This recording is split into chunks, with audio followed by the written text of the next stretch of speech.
গরমে এখন আমি নতুন থাকার জায়গা কোথায় পাবো?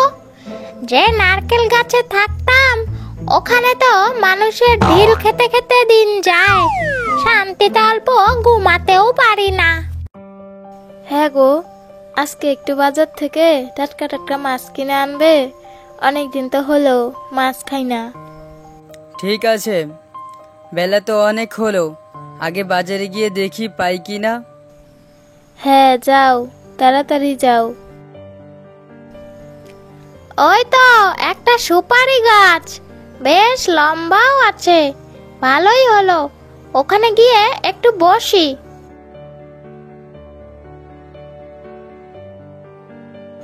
তখনই সুপারি গাছের নিচ দিয়ে গ্রামের একজন বাজার থেকে মাছ নিয়ে যাচ্ছিল। বাবা, এ তো দেখছি মেঘনা চাইতেই জল।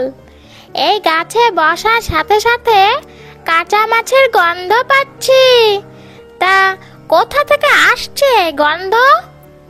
ইস, এত ছোট ছোট মাছ, এগুলো তো আমার মুখেই লাগবে না। বেকার লোকটাকে ভয় দেখাবো না, থাক। মা ঠাম্মা বললো বাড়ির পেছনের গাছ থেকে একটা সুপারি পেড়ে আনতে। এত উঁচু গাছ থেকে কিভাবে পারবো? গাছের নিচে গিয়ে দেখ, যদি সুপারি পড়ে থাকে তাহলে নিয়ে আসিস, আবার গাছে উঠতে যাস না যেন। আচ্ছা মা। ছোটু তখন সেই সুপারি গাছের নিচে গিয়ে দেখলো একটাও সুপারি পড়ে নেই। ইস, একটাও সুপারি নেই। একটা যদি গাছ থেকে পড়তো। এটা এখন আমার গাছ, এখান থেকে একটা সুপারিও কাউকে দেব না।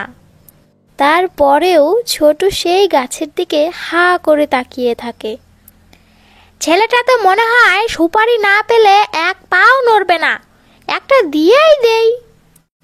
শাকচুন্নি একটা সুপারি ছোটুর সামনে ছুঁড়ে মারে। বাহ, সুপারি সত্যি সত্যি পড়লো। যাই, এটা ঠাম্মাকে নিয়ে দেই, ঠাম্মা অনেক খুশি হবে। এই নাও ঠাম্মা, তোমার জন্য সুপারি নিয়ে আসলাম। বা দাদু ভাই, এ কি সুপারির গায়ে অমন নীল রং লেগে আছে কেন?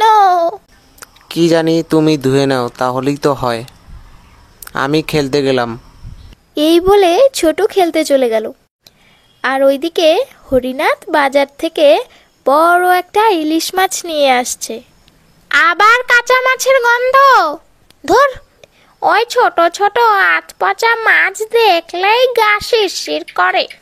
আজকে তো গিন্নি অনেক খুশি হবে, বাজারের সব থেকে টাটকা বড় ইলিশটা দেখলেই আমার প্রশংসার সীমা থাকবে না। কি বললো? টাটকা ইলিশ? শুনেই যেন জিভে জল চলে আসলো। দেখি তো, আহা, কত বড় ইলিশ মাছ! হরিনাথ বাবু সুপারি গাছের নিচে আসতেই শাকচুন্নি তার সামনে ঝাঁপ দিল। শাকচুন্নি, এটা আমি কি দেখলাম? আমাকে যেতে দে। আমি কি তোকে মেরে ফেলবো নাকি? আমার তো ওই ইলিশ মাছটা লাগবে। যা তো, সর সর, এই ইলিশ আমি তোকে দিব না। এই ইলিশ যদি আজকে বাড়ি নিয়ে না যাই তাহলে বউয়ের যে কত কথা শুনতে হবে তা বাবার ভাইরে। তুই দিবি না তো? তুই দিবি না তো কি হয়েছে, আমি নিজেই নিয়ে নিচ্ছি। শাকচুন্নি সেই ইলিশটা নিয়ে সোজা গাছে উঠে পড়ল। এবার কি হবে? গিন্নি তো আজকে আমার আস্থা রাখবে না। এ বাবা, কাঁচা মাছটা খেয়ে নিল। শোন, আমাকে রোজ একটা করে কাঁচা মাছ দিয়ে যাবি। আমি পারবো না, রোজ রোজ আমি তোকে কেন মাছ কিনে দিব? আমাকে যদি তুই রোজ একটা করে কাঁচা মাছ না দিস তাহলে তোর পরিবারের সবাইকে আমি মেরে ফেলবো। না না শাকচুন্নি, এমনটা করিস না। আমি রোজ তোর জন্য মাছ নিয়ে আসবো, কথা দিলাম।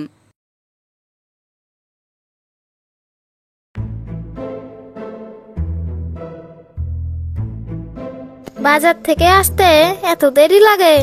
কখন আমি রান্না করব? ছেলেটা কখন থেকে না খেয়ে আছে। একটু দেরি হয়ে গেল। এই নাও, এখানে কিছু সবজি আছে। সবজি? তোমার না কইলাম মাছ আনতে, মাছ আনোনি কেন? বাজারে মাছ সব আগেই বিক্রি হয়ে গিয়েছিল, তাই আনতে পারিনি।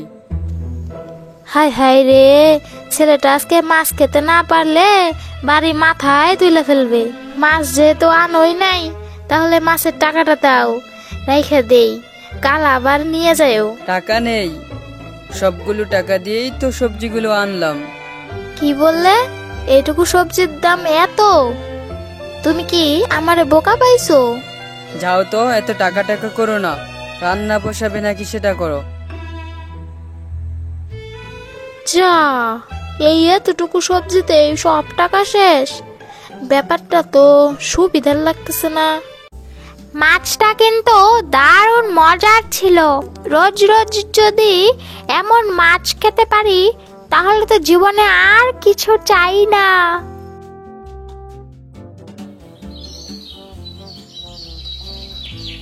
পরের দিন সকালে, যাও সকাল সকাল বাজারটা করে নিয়ে আসো, আজকে কিন্তু মাছ আনবে, এই আমি বলে দিলাম। ঠিক আছে, আনবো। হরিনাথ বাবু যখন বাজারে যাচ্ছিল তখন শাকচুন্নি বলল, কে রে, বাজারে যাচ্ছিস নাকি? যা যা, আমার জন্য টাটকা মাছ নিয়ে আসবি। তুই আমার সাথে এমন কেন করিস? আমি তোর কি ক্ষতি করেছি? বেশি কথা বলবি না, আমার অনেক খিদা লেগেছে। আগে যা, মাছ এনে দে আমাকে। তখন হরিনাথ সেখান থেকে চলে গেল। ও কিছুক্ষণ পরে মাছ নিয়ে শাকচুন্নির কাছে আসলো। এই নে শাকচুন্নি, তোর মাছ। বাহ, তুই তো আমার কথা শুনেছিস, আমি অনেক খুশি হয়েছি। তোর এই মাছের চক্করে আজকে আমি বাড়িতে বাজারটাও নিয়ে যেতে পারলাম না। আজকে আসুক বাড়িতে, রোজ রোজ এত দেরি করে বাজার থেকে বাড়ি আসলে কখন রান্না বসাবো? আহা বৌমা, এত রাগ করতাছো কেন? হরি তো কোনোদিন বাজারের টাকা মারে নাই, তাহলে এইটা কি তুমি বুঝতাছো না যে কোনো গন্ডগোল আছে? হ্যাঁ মা, একদিকে তো ঠিকই কইছো। একটা উপায় আছে এই বিষয়টা জানার জন্য। কি বিষয় মা? আমরা পাশের বাড়ির সাধু বাবার কাছে যাই, তাহলেই জানতে পারবো। আচ্ছা মা, চলো তাহলে। তারপর তারা দুজনে মিলে সাধু বাবার কাছে গেল। বাবা, আমার ছেলেটার হাব ভাব ভালো না, আপনি কিছু যদি কইতেন। তোর ছেলেকে এক শাকচুন্নি ভয় দেখিয়ে রোজ মাছ নিয়ে নিচ্ছে। হায় হায় গো, এ কি কাণ্ড! এই জলটা রাখ, ওই শাকচুন্নির গায়ে ছিটিয়ে দিবি, তাহলে আর তোদের কোনো ভয় থাকবে না। আচ্ছা বাবা, ধন্যবাদ আপনাকে। তারপর তারা দুজনে মিলে সুপারি গাছের নিচে গেল। হ্যাঁ শাকচুন্নি, তোর সাহস কত বড়, তুই আমার স্বামীকে ভয় দেখাস? এ কথা বলার পরেই হরিনাথের স্ত্রী শাকচুন্নির শরীরে সেই মন্ত্রপুত জল ছিটিয়ে দিল। আহ আহ, এটা কি দিলি আমার গায়ে? আমার গা যে পুড়ে যাচ্ছে, তোদেরকে আমি ছাড়বো না। তারপর সেই শাকচুন্নি হাওয়ায় মিলিয়ে গেল।